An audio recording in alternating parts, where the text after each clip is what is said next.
Institute में पढ़ें, किसी भी एजुकेशन सिस्टम में पढ़ें, जिसको एक बार मौलिक प्रक्रिया आ गई कि इन्फॉर्मेशन को अनकॉन्शियस से कॉन्शियस माइंड तक कैसे स्थानांतरित करना है, उसको किसी शिक्षक की आवश्यकता नहीं है। वो अपने आप ये चीज़ सीख लेगा और वो अपने आप रिजल्ट लेके आएगा।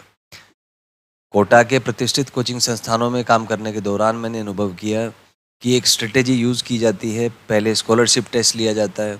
उसमें जो क्रीमी बच्चे हैं, जो पहले से जिनका मन मस्तिष्क तंत्र बहुत मजबूत है, उनको पहले से ही छाँट लिया जाता है।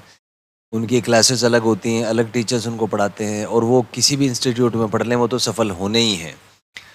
तो जब वो सफल होंगे, उनका रिजल्ट आएगा और ऐसे दिखाया जाता है कि संस्थान की वजह से या इंस्टीट्यूट की वजह से ये रिजल्ट आया है। और पेरेंट्स भी ट्रिगर हो जाते हैं। वो सोचते हैं कि ये बच्चे इसलिए रिजल्ट लेके आ पाए क्योंकि ये संस्थान में पढ़े हैं। जबकि सच्चाई ये है, वो बच्चे कैपेबल हैं अपने आप। उनका जो मन मस्तिष्क तंत्र है वो बहुत मजबूत है, बहुत स्ट्रॉन्ग है उनके माइंड ब्रेन सिस्टम। उसी माइंड ब्रेन सिस्टम की वजह से वो रिजल्ट लेके आ पाते हैं। तो मैंने ये टॉपिक चुना कि कैसे एक आम बच्चे को एक्स्ट्राऑर्डिनरी बनाया जा सकता है, क्योंकि जब तक बच्चे का दिमाग, बच्चे का जो माइंड ब्रेन है, जब तक उस लेवल का नहीं होगा, तब तक वो सफलता प्राप्त नहीं कर पाएगा। वो पढ़ाई करेगा पर भूल जाएगा, पढ़ाई करेगा भूल जाएगा, और भूल गया तो उसका कोई महत्व नहीं है, क्योंकि जब परीक्षा आएगी, परीक्षा में वो जानकारी को स्थानांतरित करने में सक्षम नहीं होगा, परिणाम लाने में सक्षम नहीं होगा, वो रिजल्ट नहीं ला पाएगा। तो सबसे जो मूल अंतर है वो है बच्चे का जो मन मस्तिष्क तंत्र है, क्या वो उतना मजबूत बन पा रहा है।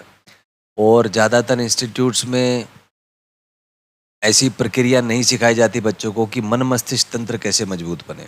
आप इसका स्वयं एक टेस्ट ले सकते हैं, क्योंकि आजकल किसी को भी किसी पे भरोसा नहीं रहा। सभी शब्दों के प्रयोग में सक्षम हैं। तो झूठ और सच का फैसला करना बातों से नहीं हो सकता। उसके लिए एक्सपेरिमेंट की आवश्यकता होती है, तो उसके लिए प्रयोग की आवश्यकता होती है।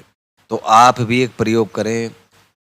आप अपने बच्चे से ये पूछें कि बेटा तुमने आज क्या पढ़ा है, और उस बच्चे के हाव भाव देखें, उसकी आंखें देखें, उसके चेहरे का भाव देखें।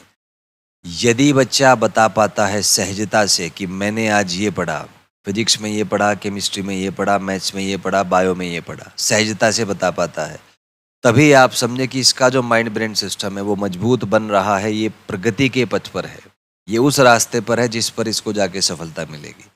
लेकिन यदि बच्चा सवालों से बचने का प्रयास करे, आपसे भागने की कोशिश करे, तो आप समझ लीजिए कि बच्चा ठीक से काम नहीं कर पा रहा है। वो केवल टाइम पास कर रहा है कोचिंग में,